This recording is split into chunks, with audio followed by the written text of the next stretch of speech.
Hello everyone, welcome back to the channel. आज के video में हम लोग स्नोमैन लॉजिस्टिक्स का लेटेस्ट रिजल्ट एनालाइज करेंगे, उससे जुड़ी हुई लेटेस्ट न्यूज को कवर करेंगे, कंपनी का बिजनेस एक्सपेंशन एंड स्ट्रेटेजीज को भी कवर करेंगे एंड लास्ट में हम इसके टेक्निकल्स को देखेंगे। तो बिना कोई टाइम वेस्ट के चलिए वीडियो शुरू करते हैं। सो इसका अगर हम sales year on year basis पे देखें सो इस पर सेल्स काफी अच्छे से इंक्रीज होकर आया है एंड ये ईयर 2021 से कंटिन्यूसली ग्रो करते हुए आ रहा है एंड हमको सेल्स एंड एक्सपेंस के बीच में क्लियरली गैप भी इंक्रीज होते हुए दिख रहा है। अगर earning per share year on year basis पे देखें तो वो यहाँ पे थोड़ा सा हमको कम होते हुए दिखा है। इसका कारण हम जानने की कोशिश करेंगे। वहीं सेल्स अगर हम क्वार्टरली बेसिस पे देखें तो इस क्वार्टर में काफी अच्छा रिजल्ट कंपनी ने पोस्ट किया है। लास्ट क्वार्टर में जहां सेल्स 132 था वहीं पे 137 होके आया है एंड एक्सपेंस उतना इंक्रीज नहीं हुआ है, जिस कारण से हमको यहाँ पे गैप देखने को मिल रहा है। सो क्लियरली यहाँ पे प्रॉफिट कंपनी ने पोस्ट किया है। उसी वजह से अगर हम इनका क्वार्टरली बेसिस पे ईपीएस देखें तो वो सडनली शूट अप हुआ है एंड इसका कारण भी हम लोग ढूंढेंगे कि ये ऐसा क्यों हुआ है। सो स्नोमैन लॉजिस्टिक एक स्मॉल कैप कंपनी है। इसका मार्केट कैप लगभग 980 करोड़ का है। सो इस पे डेप्ट लगभग 307 करोड़ का है एंड डेप्ट टू इक्विटी भी 0.75 के आसपास है। सो सेल्स इस ईयर में काफी अच्छा इन्होंने पोस्ट किया है, लेकिन उसके साथ साथ एक्सपेंस भी उसी हिसाब से बढ़ा है, जिस वजह से इनका ऑपरेटिंग प्रॉफिट थोड़ा सा कम हुआ है एंड इसी वजह से इनका ऑपरेटिंग प्रॉफिट मार्जिन भी 20% से डिक्रीज होकर 16% आ गया है। सो इनका एक्सपेंस थोड़ा सा इंक्रीज हुआ है इधर। सो इसी वजह से इनका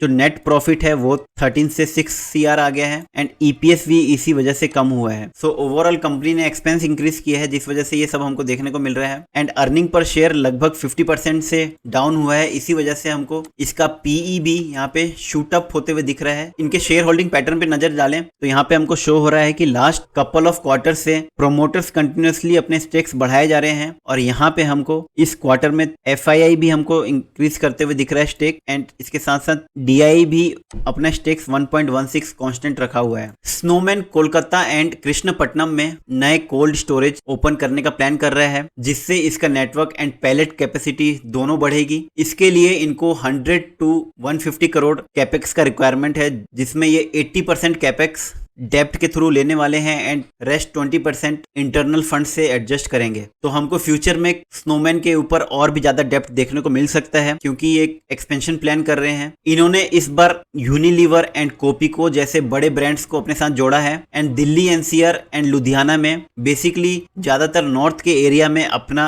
मार्केट शेयर इंक्रीज करने पे फोकस है। सो अब आ गए हैं हम लोग स्नोमैन लॉजिस्टिक्स के चार्ट के ऊपर एंड हमने टाइम फ्रेम वीकली लगा रखा है। मैंने अपने प्रीवियस वीडियो में पहले ही बताया था कि ये हमको एक ट्रेंड लाइन दिख रही है येलो कलर की एंड यहाँ पे हमको एक ट्रेंड लाइन के ऊपर एक ट्रेंड रिवर्सल पैटर्न दिखा था एंड यहाँ पे नेकलाइन का ब्रेकआउट इसने यहाँ पे दिया था लगभग जुलाई 23 में। ब्रेकआउट देने के बाद में ये रिट्रेसमेंट लिया एंड ये ऊपर की तरफ गया था, जहाँ पे इसने लगभग 90 के लेवल का रेजिस्टेंस लगाया था एंड उसके बाद से जब मार्केट में गिरावट आई तो ये भी गिर के फिर से अपने सपोर्ट लेवल पे आया, जो कि एक ट्रेंड लाइन था एंड ये सपोर्ट लेवल ये एक ट्रेंड लाइन भी है एंड जो हम ये पीछे ट्रेंड रिवर्सल पैटर्न देख रहे हैं डब्ल्यू पैटर्न, इसका नेकलाइन भी था। तो ये काफी स्ट्रॉन्ग एक सपोर्ट लेवल है, क्योंकि यहाँ पे एक ट्रेंड लाइन भी आ रही है एंड नेकलाइन भी यहाँ पे क्रॉस कर रही है। अगर हम इसको डेली टाइम फ्रेम पे लगाएं तो अब हमको क्लियरली यहाँ पे शो हो रहा है कि जब जब ये अपने सपोर्ट लेवल को टच कर रहे हैं वहां पे हमको सडनली वॉल्यूम का स्पाइक देखने को मिल रहा है एंड यहाँ पे हमको ओवरऑल वॉल्यूम बढ़ के आते हुए दिख रहा है। जब प्राइस ऊपर जा रहा है यहाँ पे हमको वॉल्यूम भी ऊपर